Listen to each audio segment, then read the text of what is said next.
Hi, everybody. I'm Ray Catterley with the Triple P Funds, and this is Ken Walker. This is our mastermind, and this is the first one that we're posting. So we're going to go through a little bit of introductions of each of us, who we are, the purpose of this mastermind, and then how you can connect with us and collaborate in projects, and how this might be a resource to you, and vice versa. And we look forward to connecting with each other in that way. So, Ken, why don't you go ahead and start with an introduction with yourself and grant writing and what you do and how you go through that, Yeah, and how that works with businesses. yeah, definitely. Thank you for that, Ray. Ken Walker, as Ray mentioned, I have been a nonprofit workforce development professional ever since I graduated undergrad in 2006. I've worked a combination of, for-profit, nonprofit programs, always specializing in out-of-school youth, in-school youth, workforce development programs in terms of like TANF or food stamps, employment programs, and also reentry services. My career kind of took me everywhere up the East Coast, from New York to Philadelphia to New Jersey. So I eventually found my way here in Washington, D.C. One skill set that has always transitioned with me from place to place has been my ability to generate grant funding or just revenue in general for the companies and corporations or nonprofits that I was working for. In Washington, D.C., I was a program director for a 40-year nonprofit, highly reputable, focused on youth homelessness. Within that contract or within that place of employment, I started off, we had one program, one great program, but in a span of like 6 months, I was able to expand programming in the workforce development department from one program to seven. Our operating revenue became a $500,000 department to a $3 million department. And that's when I really grew my knack locally for fund generation, and grant development. This led me to the charter school world, where I then began to introduce myself to not only grant, funders and corporations and foundations locally, but also kind of getting the national profile, as we had a highly, innovative, different, unique charter school that attracted not only local funders, but big time national corporation sponsorships and, foundation attention as well.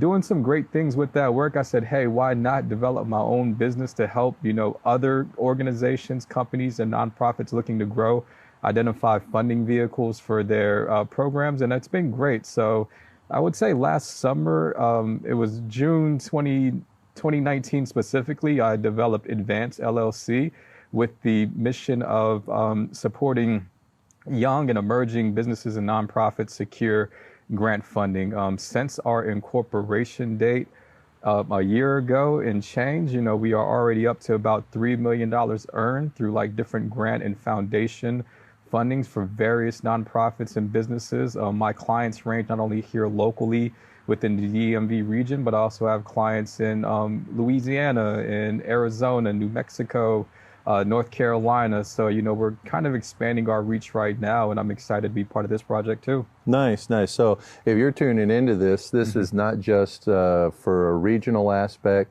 Who would be interested in this conversation are both public and private folks who are grant writers that want to collaborate with us, grant researchers, private operations, municipalities, anybody who wants to join the conversation. Ken, who else would this conversation be of interest to as we collaborate and move forward on some of these? Yeah, I would say right now, just with the energy around like entrepreneurship, a lot of people that are looking to start their own business, but maybe not necessarily knowing what steps to take. Like when I designed my business, I really wanted to work with those individuals that said, hey, I have a great idea on how to like better a community or push forward a population or, just to invent a new product, but I have no idea where to go with it, whether that's like nonprofit, for profit, or anything in between. I would say those people that are just kind of looking like, hey, how do I go from idea phase to business phase would be a great place for us to, to engage within our work. And also you hit on it when you said municipalities and like cities. I know that cities have a, specific funding pot that comes from their local funds, their mayors, their counties, their states. But cities also have opportunities to apply for, these big time grant awards and these big time grant vehicles that are produced federally. There's some opportunity to tap into some corporate foundations. There's also opportunity to tap into like foundations that do grant making. And I think that those individuals would have, some potential, partnership with us as well. Great, great. And that's an open invitation to join this conversation, either sending us your questions, things that you would like us to talk about, or if you would like to come on and we all collaborate and have a conversation together. That's how we want to see this mastermind and this channel moving forward on things like that. A little bit about my background is as a real estate broker, we handled a lot of bank-owned foreclosure properties. When 2008, 9, 10, 11 were rolling through and there was a lot of correction in the marketplace and a lot of calamity, we were the ones that were cleaning up that train wreck. And it was a very humbling process. A lot of people lost their homes, and then that was one thing that was catastrophic about things. And I really enjoyed being able to help people get through a calamity, and that was very rewarding. But it was also created opportunities to where investors could come in and provide solutions that people didn't even know exist. And a lot of the conversation that you'll see on an ongoing basis is connecting the dots, making those connections that most people don't even know exist, to where a homeowner that's in a distressed scenario can meet with an investor. And so that investor who would like to deploy their capital in a way that makes a profit and that also helps, they don't know how to do that. Those opportunities often are hidden right under the surface, and that's where we want to bring those things to the surface, so everybody, as we're going through being human together, we can help each other out for the most and help benefit each other the most.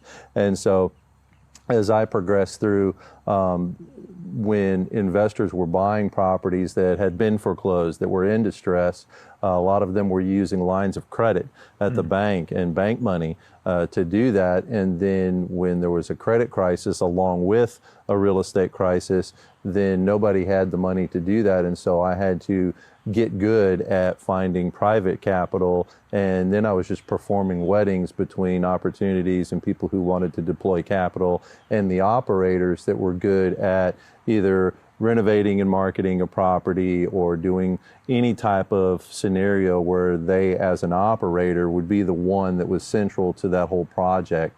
And so that's where the natural progression of my career path and the focus of our brokerage is now for creating and operating scenarios where those things can take place, to where an opportunity to make a profit can also influence a neighborhood, influence an industry in and around it, and then everything can come together and collaborate and do nicely. And so that's where my focus is now. We're on the beginning launch of an investment fund that's in the 506 series of funds, to where other people can invest. This is another thing that you might be interested in if you're tuning into this content, is that you might be a passive investor, somebody who wants to just deploy capital, either to augment a grant or to augment a financial opportunity and investment scenario, or all of the above. As those things come together, those are some of the connections that we want to make, and connect those dots very specifically in ways that people, like I said, don't even know exist. And so that's where I am. That's where Ken and I both connected and met, and we're going to start our mastermind and just go through some things. Ken, one thing that you were telling me about is the role of a researcher versus the role of the grant writer. And then that's where, as somebody who's operating in the private space, to where we're for profit, we have to shake it to make it. We've got to earn our keep. If it's not profitable, then we can't do it again, and things have to do good. But a researcher is somebody who will find those opportunities. I always like to have any type of grant participation be supplemental to the process, and it's not, my whole framework is not dependent on a grant. That's just me and the structure of what I'm doing. But many other opportunities lend themselves to, if the grant gets this, then that grant can operate specifically, and then it will come alongside other opportunities and help one another. But talk a little bit about the role of the researcher versus the grant writer, and then, if you like, tie in the other either private and nonprofit scenarios in that. Yeah, definitely. And thanks for that setup, Ray. And starting off my grant career, I actually, kind of underestimated the value of like what good research was. prior to even engaging with the opportunity. So I had a natural skill set that, continued to evolve on writing. But, those were very specific early on in my career to like things that I would receive announcements for. So requests for proposals or notice of grant availability, no-goes or whatever. But, I had no idea this whole world of, foundations and like corporate sponsorships and philanthropy or, even investment funds existed. So, as I began to dabble into that work, of course, my first stop, going into research land was to visit all the big time databases, whether that's Foundation Center or Grant Watch. And those things do a great thing at corralling a lot of national, local, and federal opportunities into one space. But I also found that, the great grant writers also know how to identify pockets of, grant funding and availability and announcements that are kind of off the beaten path and you don't necessarily see in those big date-time databases. So, as I began to find this work, I had to really consult with a lot of researchers and talk to them and speak to them about, just the different methods that they deployed. So not only were they doing like the big time grant databases, like I mentioned, but they were also like on every single big time corporation, pulling down like the S&P and the NASDAQ, top 500, 1,000 companies and just going to their corporate responsibility page, their citizenship page, seeing if they had any type of, grant making priorities, any type of like philanthropy work that they were giving back to, if they had any announcements, and then dissecting not only them from a national point of view, but also then getting into like locally, like as in, the Ford Foundation or like any car manufacturer, they might have a big time national grant program, but there could also be like smaller local subsidiaries or like branches that also have their own vehicles as well. So even though a national company might have one program, if you twiddle it down, their Virginia-based operation might have, a different grant-making program. So can their like Alabama or like any type of state or any type of location that they're looking to serve. So that's one thing I had to learn. So grant research went from this big high altitude level and then went all the way down real granular to like city and all of that stuff. Another space a researcher is very helpful for is kind of looking off like those opportunities that are kind of off the grid and usually in response to stuff that is going on, in the real world. A lot of people will issue a lot of grant opportunities, programs, give back things that are initiative based on what our current landscape is and what we're dealing with as a world. Now, when they issue something like that, like is there like a national registry or a semi-local and state registry? We all know about federal grants and state level grants and then community development block grants and the things like that. And then you're saying that there's the corporate philanthropy and the corporate role.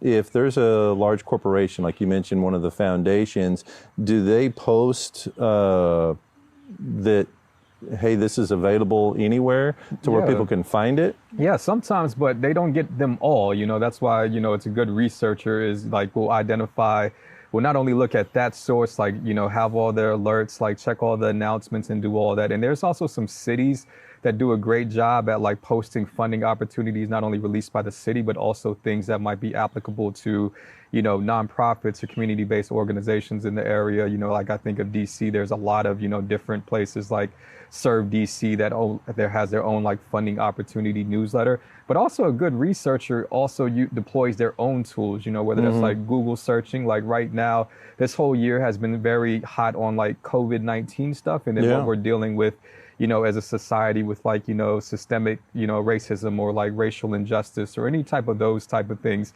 and like a researcher might set up a daily search within their calendar to just say new COVID-19 opportunities or no new racial inequality type things or new Black-owned business entrepreneur. Like those are all hot topics and trends and it'll all change and flux. That can change week to week, and these big-time databases may not be able to identify that. So that's why, as a researcher, you have to have this, combination package of, I have my grant databases I check out. I have my local city and state funding websites that I checked out. I have my main corporations I look at, but then I also have my own unique and separate research methods, whether that is just pure Google search, whether that's calling colleagues around this line of work. There's also membership organizations that grant writers are a part of that also might have like internal chat groups or like, listservs about ongoing funding opportunities. But yeah, a good research will have their nose into every one of those lanes, right? And those are going to be the people that are going to be able to identify the grant opportunities that are not, is known or is not listed on data. Because you got to realize everybody has access to those databases, or everybody can check. So, those are going to be highly competitive solicitations. But and if then you are just getting the audience to have that conversation can be tough. If you are a good grant researcher and kind of find those opportunities that are lesser known, new, ones that aren't listed on then you get into a pocket of finding grant opportunities that, maybe the competition pool is a little bit more shallow, or maybe these are foundations that are new, so they're willing to work with new, young, emerging, low revenue nonprofits or businesses, or maybe they're willing to take more of a risk on an idea, So these are all the ways in which a researcher can be valuable on the front end. And then when you start to identify a grant that you want to pursue, a researcher's job then shifts over to kind of phase 2 of research work. Now we're trying to cultivate and get to know the grant maker, who are they? Who have they funded in the past? Who's in their portfolio? Though they might list different priorities on their websites, which ones are they most likely to fund, and we can do that by a combination of ways of researching a website, researching previous IRS forms that nonprofit or grant-making foundation, I should say, have given to, a common practice in the grant research world is to look at, a foundation's or corporation's Form 990 that details all the grants that they have made out to who are those organizations, and then research those organizations to see if you can find parallels and similarities into what you're wanting to do. And all these different sounds things, like an algorithm for a dating app at that point.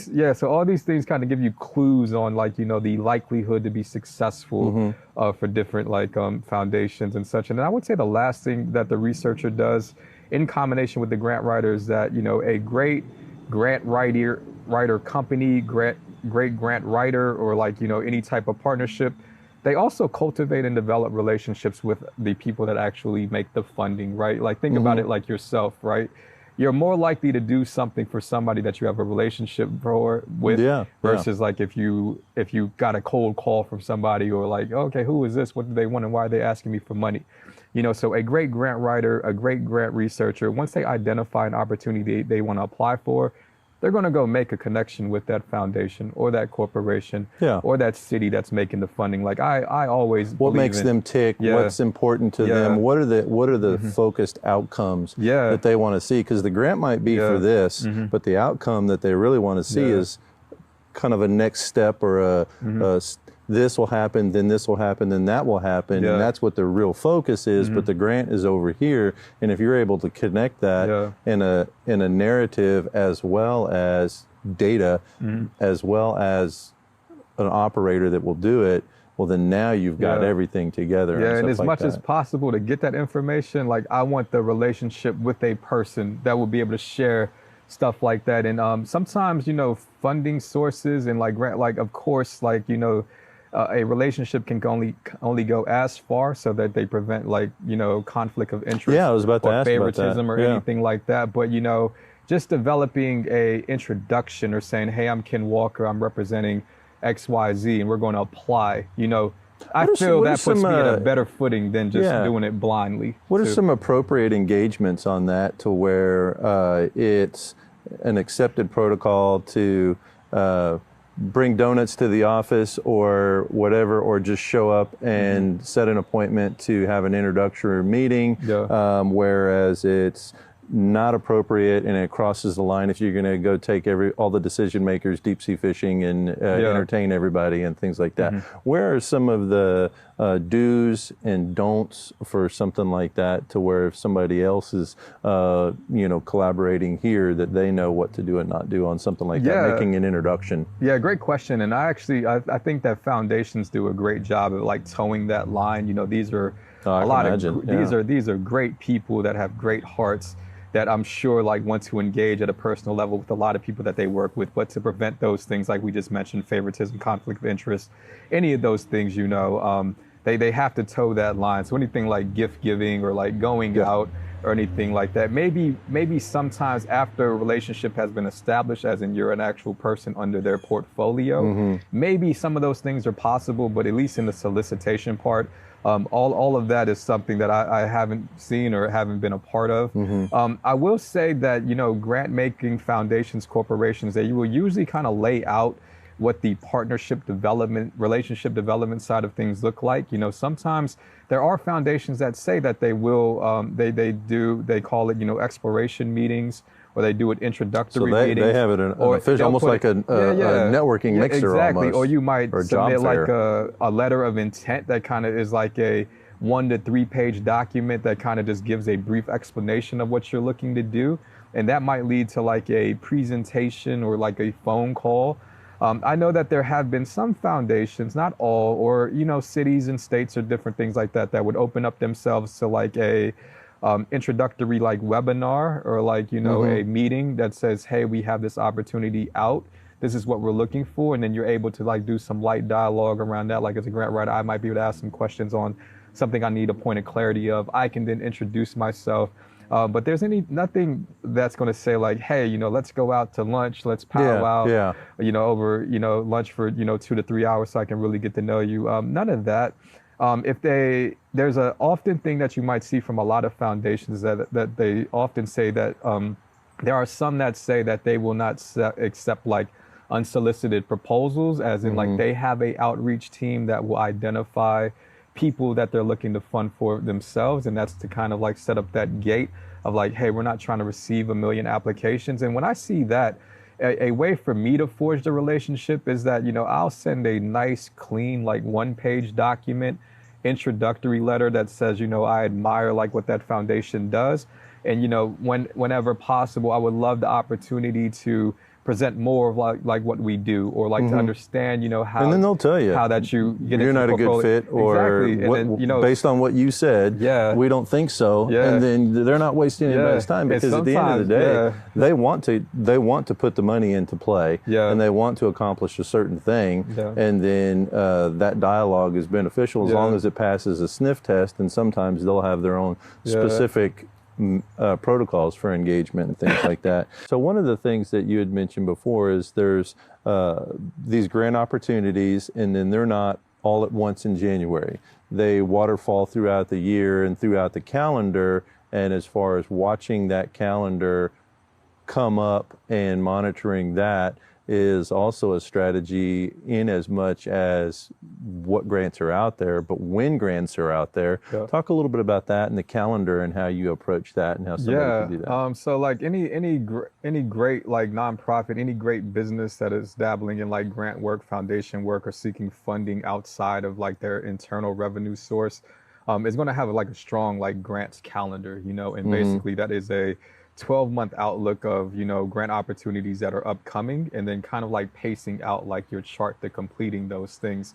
I would say that, 80% of the foundation grants or corporate grants or grant vehicles out there are going to fall along like the same calendar, this grant usually releases around this time of the month, or, this, season, whether fall, winter, spring, or summer, and you often know that, foundations and, local, state, federal funding, they're always going to follow most of the time the same window of completion, as in, I'm going to get a grant released somewhere around October 1. I know that they're usually going to give me 60 days to do this, so I got until December 1 to knock that out. So you can plan. So you can kind of plan and predict, like I said, that's 80% of the time. 20% of the time you might get a curveball, because of, like funding delay, or, maybe a foundation is like realigning their giving priorities and their programs. Maybe there's a change in like a board of directors calendar and all of that. But, for the most part, your calendar is going to be based on things that you have applied to in the past, or your initial research, as you say, okay, these are the opportunities I'm looking to apply for, and like kind of carving those out. And then you have to, like, where I see a lot of failure from like organizations, businesses, is that they do a great job at developing this vehicle, like the grant management calendar, grant calendar, whatever you want to call it. But then there's a lapse in, who actually manages that month to month. So it's great to have these dates, on your calendar, but who's going to be doing the follow up to say, oh, okay, I know that the 2020 release is going to be October 1. Who's responsible for now going back to the foundation website, seeing if it did actually release, updating the calendar if there's any like changes in like deadlines and all that, and then kind of looking through and owning the project plan to complete that thing as well, and I think that I've seen that be something that has plagued a lot of businesses that may not have like an internal grant writer team, or like a grant writer, like where they contract, they consult out this work and stuff like that. Most time a consultant, unless they are specifically there to help manage a grant calendar, they're just coming in, knocking out their project, and they're leaving. It's up to it's the ownership of the business. They kind of own that calendar, know what's coming, know what's on the radar, and knowing the plan to achieve that. So I think that that's food for thought for a lot of people, that developing a calendar is great. Just as important though is who's managing and making sure that calendar is true. But yeah, a lot of the great people that do great work with like advancement and fund generation, they live by a calendar that actually might be as long as like 24 months or 36 months. Because these are ongoing things. Because you might have grant opportunities that are like on 2 to 3 year cycles, especially like federal opportunities. So being able to project, where you are and what you're going to do. And also like from a sustainability standpoint, when you think about the long-term plan for your business, your 3 to 5 year plan, you want to identify, potential revenue sources. When are the points in your calendar where you expect to like ramp up, writing, when might you have to include like your big time fundraising events and your galas and different things like that are alternative to grant writing, to kind of supplement the periods in which grant writing might be a little bit slower. And you don't want to do it when everybody's already made all their donations based on their fiscal year ending and stuff like that. So that's another part of the piece of the pie. There's a lot of layers to it. And I know just specifically, you talked about building the relationship with the grant sourcing and the philanthropic efforts of corporate sourcing, but also there was the connection with me as an operator, and our funds are in the impact investing space, and so that's a relatively new, but it's been around for a while, but it's getting a lot more focus now. And one of the things that was very valuable that you shared with me was setting up that calendar. It's like, okay, we're operating this machinery here, and I want to look not just right in front of me, but I want to look 3-6 months out, and then 3-6 years out, and then steer and navigate towards that. And that was very valuable. And so there was things that you told us to like start getting the letters of recommendation, do that now, so that when the grant is due, you don't have to go hustle those, and then everything upsets the apple cart. There was another example from this past week. There was a grant that was applied for farming education and seminars, and some of the sustainable farming practices that we were researching. And then they told the farmer in the group to go do the education, get some success at that, and then they liked everything else but that one thing. Well, that was another 6 to 12 month cycle. But basically now they've got a tentative, not a yes, but a real strong, maybe strong enough to go ahead and do some seminars and fill in those missing gaps and identify the missing gaps. And then that's good for a grant writer to communicate with the operator as well as the source of funding, and again, connecting those dots. And so, that actually makes me think in terms of like calendars. So like a grant calendar from the perspective of what opportunities apply for is one piece of the puzzle, and then there's everything that you mentioned is like post-award too. Then you have to have like a grant, operating, calendar, more or less, a grant management calendar. When are reports due? When are expenditures due? Like when are going to be check-in points and meetings with those funders?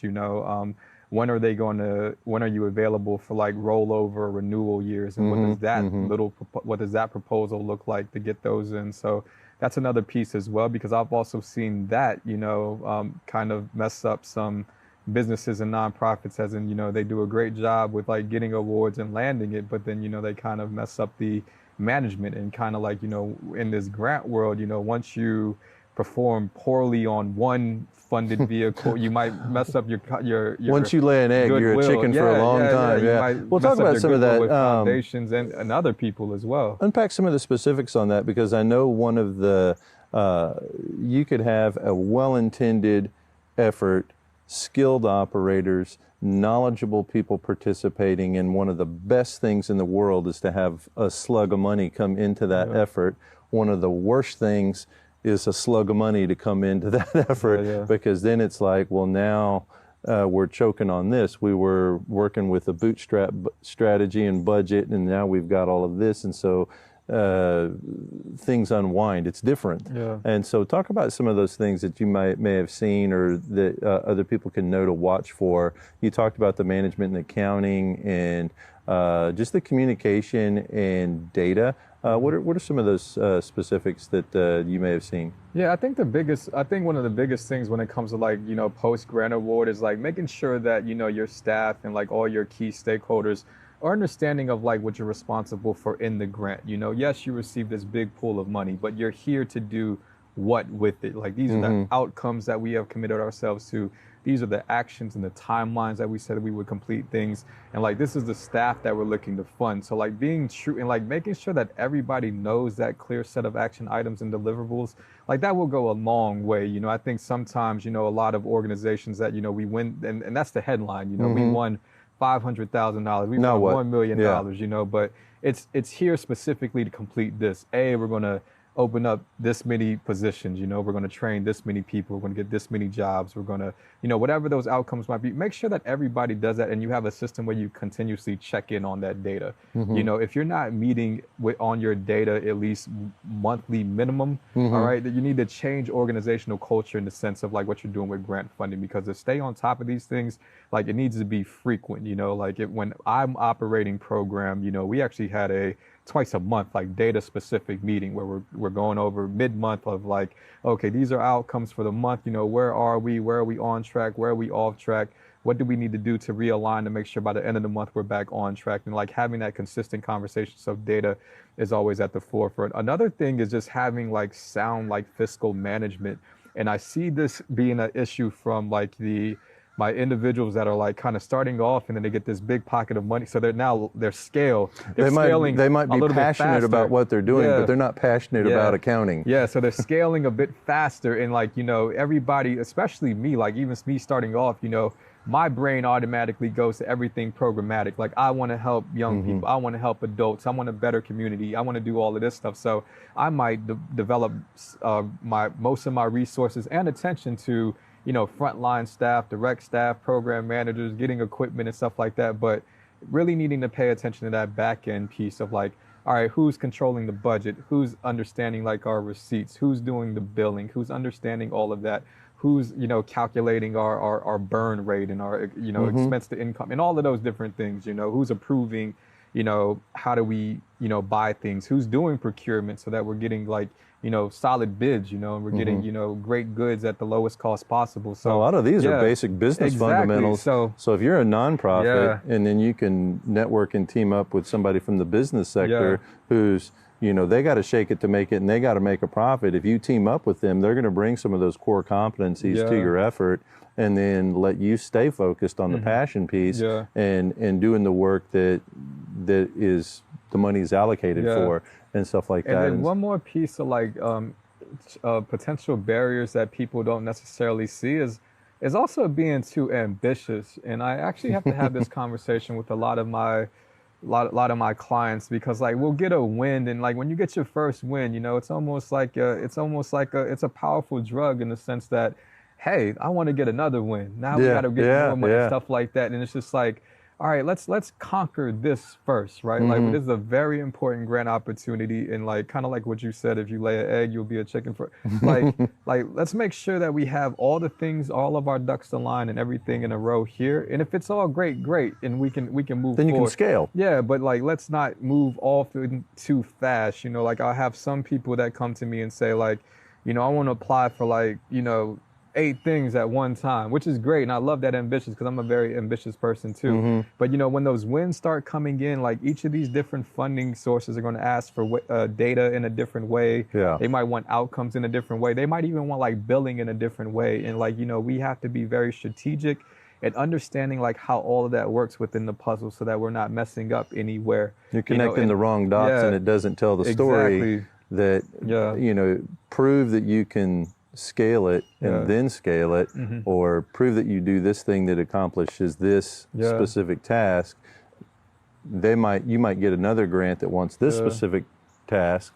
The effort and the outcomes could be great, but then you end up not getting it a second year, or you don't end up being able to scale because you weren't specific and driven in the nature that you're at. And and that's one thing that you'll hear us say a lot is data, quantifiable, measurable data is very important in the impact investing space, in the grant writing space, and then so collecting that data along the way is something that's very important. And so if that's not your bent, then find somebody on your team who does like to fill in the spreadsheets and count those things like that.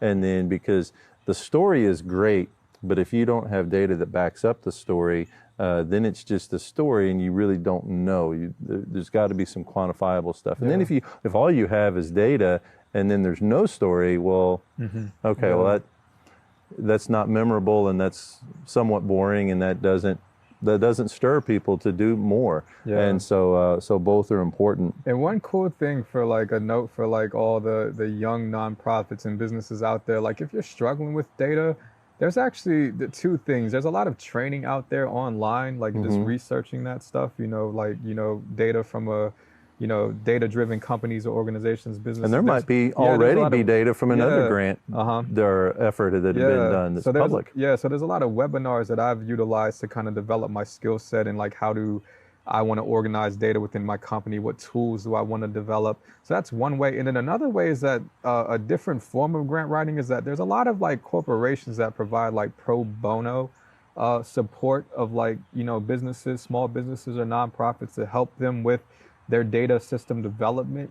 So if you're in a place where it's like, I need to get better with data and I need somebody to come in to help me, and if you may not be able to financially afford that, I would look locally to see like, if there's an accounting firm or like big time businesses. I know there's been like, lawyer practices, especially here in the Metro DC area, where, part of what they do from a philanthropic level is provide those pro bono type of supports to like young businesses, nonprofits, small business individuals starting off. So that's a potential tool if you need to develop just data. Collaboration instead of fee for service. So so if there's an attorney that would support your cause, your effort, instead of going to get a grant or any philanthropic money to go pay an attorney to do the service, the attorney might do the service and collaborate with you, and then you can really maximize the money because you're bringing people together and doing things like that. And then this is another point that I'll make as far as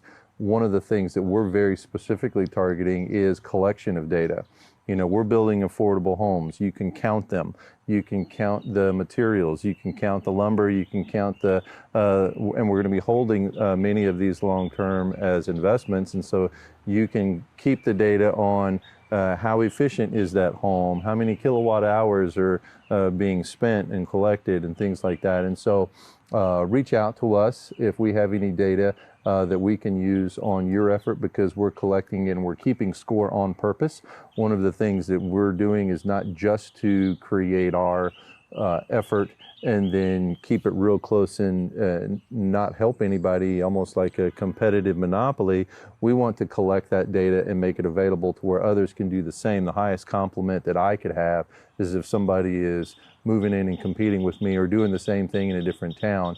That's one of the things that we want to enable on purpose. And so I'll just put that out there as far as the data.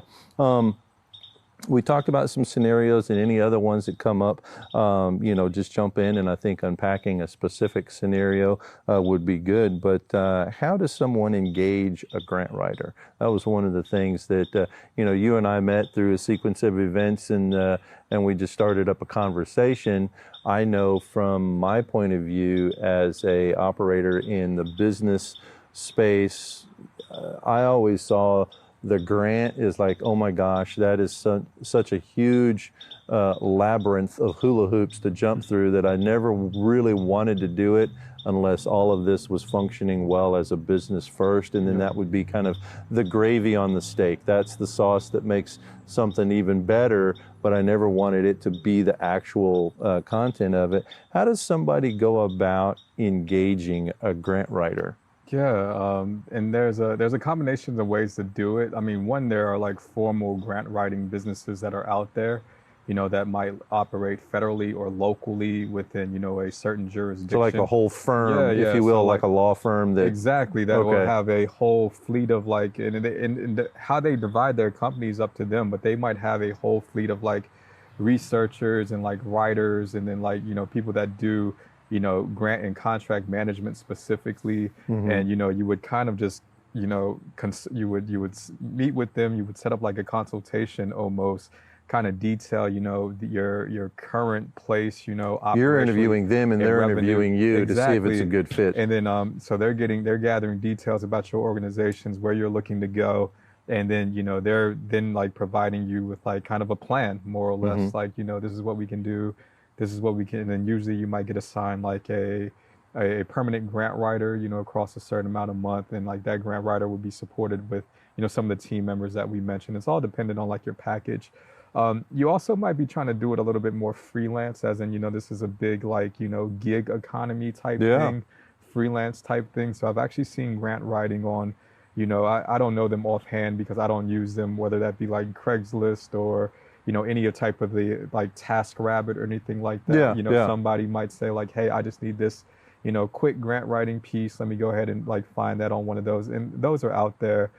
Where I exist is through, there's a lot of grant writing membership organizations, here nationally and also like regionally. Where you as a grant writer Yeah. are a member Yeah, of that, so more or less a trade association. exactly. So like my name and my credentials are listed within like a Gotcha. database or like a membership directory. So like if you were to type in like grant writer Washington DC, one of the organizations or membership organizations I'm a part of would pop up, and it would be, one of the things on their menu might say, searching for a grant writer, click here. Mm-hmm. And then lastly, there's actually like a bid type fee as well. It's like, so we as a business can say, I need a grant writer. Mm-hmm. I only have X amount to pay for it. This is my project.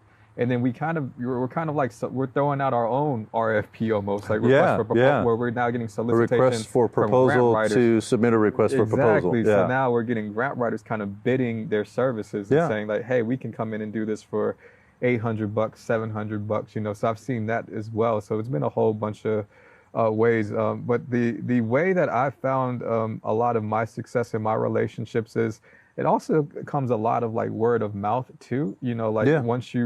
I believe there's an old business saying that like one satisfied customer might lead to like 5 different referrals and different things like that. So that's kind of how I built my network, did a good job with 1 or 2 people, and then they pass my name along to certain people. Then I get my name passed. So now I'm just getting blind inquiries saying like, hey, I've heard of you from XYZ or, stuff like that.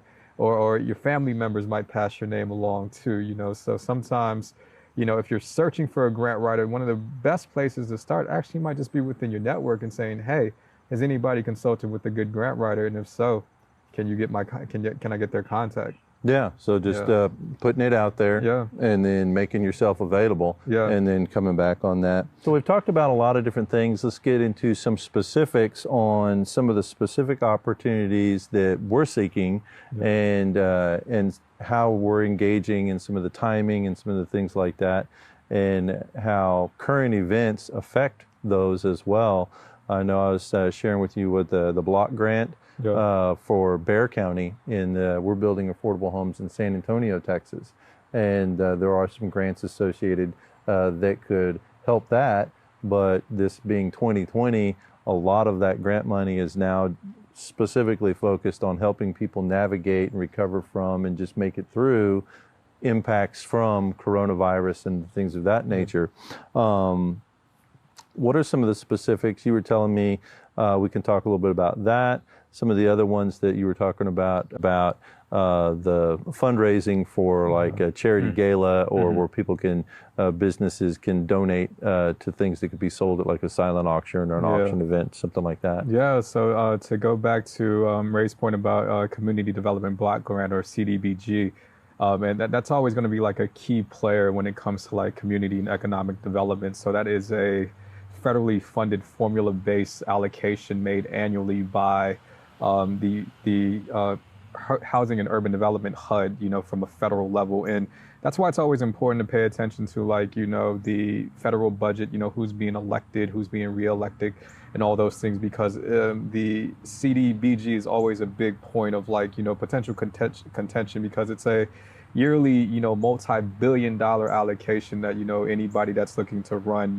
might see they need more of it within their platform, or they might need less of it, so and then annually from there, whatever the federal amount is, there is a formula-based allocation to about 1,100 different metropolitan areas within the nation, all the major players, and then all the major cities, I should say, and then some, lower cities below those major players. And, annually, big cities can expect about $15 to $25 million in CDBG funds. And there's also offshoots of like CDBG. So there might be like program CDBG that might be DR, which is like disaster recovery. So like, especially like in our Gulf states that get hit by the hurricane lately, HUD might provide a special allocation CDBG for disaster recovery. There's also things like neighborhood revitalization. It's like all of our, as we continue to grow and prosper as American cities, our downtown areas might need revitalization. They might need, more walkable pathways, green LED type stuff. More outdoor spaces has been a key buzz. So like CDBG might be an offshoot of like neighborhood revitalization. Also that formula I mentioned is like kind of to like our bigger cities and all of that stuff. So there's also like rural specific, like where you have to have like 50,000 or less residents, or you have to be operating in a low medium income LMI area. So like CDBG, as a program, has done a lot of tremendous things, for a lot of cities across America. And kind of to go to your point about, San Antonio and how the money is already up, you got to realize CDBG is always going to follow kind of the lines of like a fiscal year. So like if the fiscal year operating like October 1, next week, CDBG will then release funds a little bit later from a federal perspective and trickle down to like states and counties. So states and counties might get this money or understand how much they're getting within a program within a fiscal year, maybe like November, December. And then that's kind of like where you start seeing like the local conversation for the next fiscal year starting to take off. So like for our prospects, I think that, one thing you want to do, you always want to look at like city council meeting to understand like what monies are coming in, what programs are coming up. That was where I got like the intelligence that hey, the block grant funds are already, they're done. There's no more. And one of the things that I think is here to stay, which is one of the benefits of all of this, the Zoom meetings and the online, is that I was sitting in my living room watching the city council meeting and just tuning in while I was doing something else. And then I heard that comment, and then now I knew. It was something that you and I were talking about applying for. And so I followed them and then was notified that they're meeting, and I can plan when to listen in. I don't have to get on an airplane or get in a truck and go someplace. I can just listen in while I'm doing something else, and then that was a very big benefit to me. Indeed. So that kind of gives us like what Ray did was kind of, what it essentially gave us was like a timeline of like how to be on the lookout for like FY22 monies, and those hopefully would be released, October 1 of next year, 2021. So if we know that, in previous years, the city-specific conversation started around November, December. Like on our grant calendar, we're now looking at, council meetings towards the end of this year. last January is when San Antonio released their whole application for CDBG, their home funds, and all those different things. So now January 2021, we kind of have it on our radar saying, oh, okay, is that universal application coming out again for next year? And then, January puts us on a timeline of like 4 or 5 months to actually apply for this thing. And hopefully we would get funding, for FY22, October 1, 2021.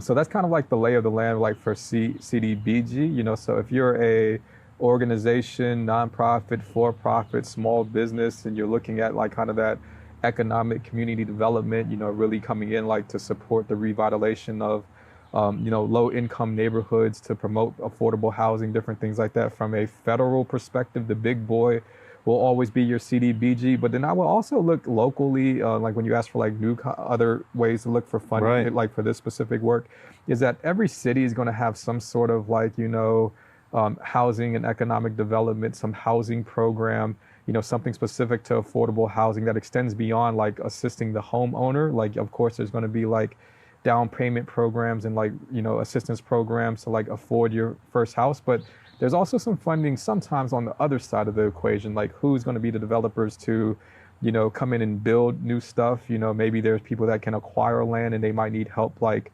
renovating or like, building new homes. But if they're committed to making these affordable housing units, some cities might release that. So that's why you always have to pay attention to like local and state-based requests for proposals, RFPs that come out. So if I am promoting guidance for anybody looking to work into this space, immediately go to your city website, go to your county website, go to your state website, go to their grants and procurement, wherever they go to release their RFPs, and set up an alert for all of those, all right?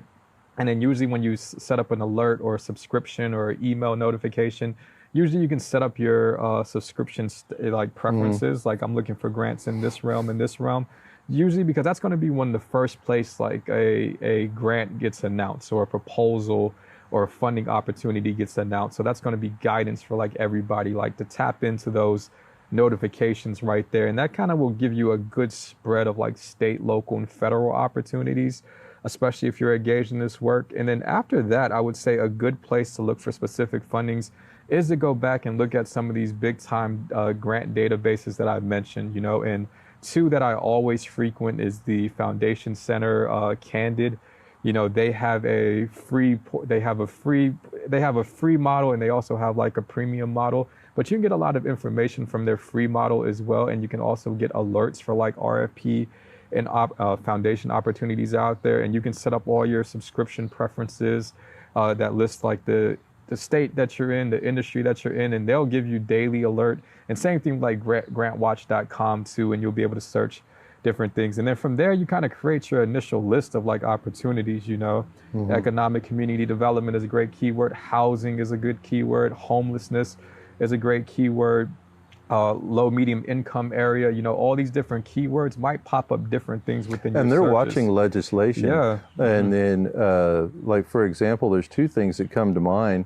There's a group, the West Side Development Authority in San Antonio, is specific to the West Side. They've got it for the South Side, the East Side. And so you've got a large metropolitan area that has divided up. Now, those are independent from City Council, but their existence is sponsored by City Council. Yeah. So, like San Antonio Housing Trust is another one. Yeah, and so there's some cities that are really on the ball and creating a lot of grassroots. They're like, instead of being, top down, they're just like, hey, in the community, create this group that is a focus here, a focus here, a focus here. And I'll give you an example of the West Side Development Authority. I stopped in there because we're building houses in that area within, walking distance from it. And so just wanted to introduce myself and network like what you were talking about. And they told me about opportunity zones. There you go. And that's probably, the passing of that Jobs and Tax Relief Act. That's probably one of the biggest pieces of legislation that's come across probably in a lifetime, and it'll empower so many investors to do so much relevant work and good. But they had been watching since it was like the baby form of legislation all the way through, and it had just passed.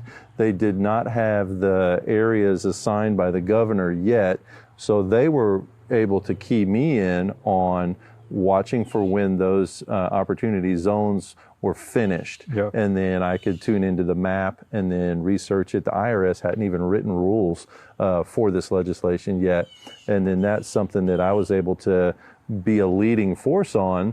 And then now I speak on the topic and educate and network with others on that topic. And that all started from stopping in at the West Side Development Authority there in San Antonio. The other one is there's a mastermind group that I'm a part of that is focused on creating investment funds and either a syndication or a hedge fund or something like that. And it's a good group of people. One of the colleagues that's on there is very focused on farming, farming industrial hemp, and the opportunity zones naturally, because there's a lot of benefit to creating funds in an opportunity zone. But one of the key aspects of that legislation was they didn't want all of these opportunity funds to be filled with cannabis grow houses. And so they said nothing agriculture or nothing in the industrial hemp space. And then, there was the gold rush that they nicknamed the green rush for CBD. And then there was the markets commoditized, and, now there's an overproduction in those marketplaces, and they didn't want any more of that. But there's also the industrial side of hemp production, which is more focused on the building material side, which I'm interested in, and then would have a great benefit to have a processing plant that could support and be central for that type of farming to come in. And then just the carbon sequestration, the impact, the jobs, all of the things that go along with that. And then there's a piece of legislation that he told me about that right at this point is still in the House. It hasn't been voted on yet, but it's coming in. And so as somebody who wants to participate and operate on the private profit side on there, I can now go back and provide input and feedback, and I can even go there and support, and so, and participate, whether it's with financial funds or with just active participation. But those two things were found by getting out there and just talking to folks and having conversations like this. That's why we want to share this conversation, so that you can share the conversation and join in. So on that, let's just go ahead and wrap up here. This was our mastermind that we wanted to record and share and invite you to participate. Each time we meet, we're going to talk a little bit about what we talked about the time before, talk about some new stuff. We'll maybe drill down deep, go down into some rabbit holes, and spend some time there on a specific topic, and then what we're going to be doing next. And so what's coming up next for me, I know, is that all of our fund documents are on their way to completion. We're just in the final back and forth with the attorneys, but that'll be a fund that's focused on building affordable homes in a certain specific area, and then we'll be able to have that underway next time we talk. What are some of the things that are any last thoughts that you'd like to bring about, and what's coming up next for you? Oh yeah, no, not at all. I mean, right now, I think that everybody kind of had a collective pause as a nation with like COVID-19, and I know it's still a violent pressing of the pause button. Yeah, so I know it's still an ongoing, pandemic. But in the terms of like grant funding and like foundations that are, or organizations or like local and government, that funnel is starting to open up. I'm starting to see more, movement on different proposals to apply to, funds to apply to. So I actually have a stack of papers that I'm going to review with Ray in a second here. There might be some prospects for us to apply to in the next month or two here to see if we can get some money into like what we're looking to do. And then I guess we kind of go through that track. I would love to talk to everybody about our process and how we're knocking those things out. And like maybe we can report out, some of our wins and losses as we pursue some of those opportunities. Yeah, because a big thing, everybody knows that this year has been a collective punch in the gut. And there's a lot of businesses that won, a lot of businesses that lost. And from what I know about the landscape, there's always people who are going to do well and then do the right thing and help others to get back up. And so this process right here of getting the help to get back up and do again is going to be key. And that's one of the things that I'm really excited about on facilitating a recovery that is long lasting and meaningful and makes those really good, genuine connections. And so we'll go ahead and wind up here and invite you to tune back in and subscribe on wherever the social medias are that we'll put down in the show notes for you. And find us and stay in touch and reach out. Let us know what you're up to.